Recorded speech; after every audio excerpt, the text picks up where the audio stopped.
यहाँ पे पहली दफ़ा किसी ने हमसे सवाल किया है। तो हम लोग जो माजरीन हैं, कश्मीरी हैं, ज़ाहिर है हम पैदा तो यहाँ पे हुए हैं, लेकिन हमारी जो धरती है वो हम समझते हैं कि वो कश्मीर है, जहाँ से हम इस पाकिस्तान की खातर हम माइग्रेट होके आए हैं। यहाँ पे अपना सब कुछ, अपना घर बार, वहाँ पे हमारी ज़राई ज़मीन थी, बहुत कुछ था। एक किस्म के बेसरसमानी के आलम में आए हैं, सब कुछ अपनी काज के लिए। मैं समझता हूँ एक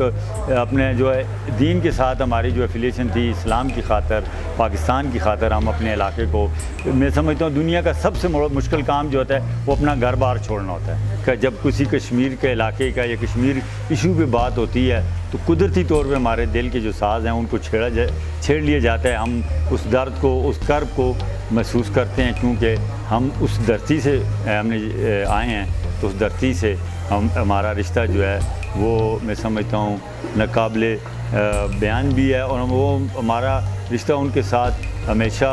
कायम दायम रहेगा जब तक हमारी सांसें। बतौर कश्मीरी जब हम अपनी मीटिंग्स में बैठते हैं तो हम बहुत ज़्यादा उस पर बहस भी करते हैं, और हमें बहुत ज़्यादा शौक भी होता है कि जो लोग हमारे कश्मीरी यहाँ पे नुमाइंदगी कर रहे हैं, जो असम्बलियों में बैठे हैं, वो उन्होंने भी कभी जो है वो हमारे जो हकूक़ हैं या जो हमारी परेशानी हैं उनके अजाले के लिए उन्होंने कुछ भी नहीं। अभी पाकिस्तान के अपने हालात जो हैं वो काफ़ी मैं समझता हूँ माशी, इक़्तिसादी तौर पे, अमन व अमान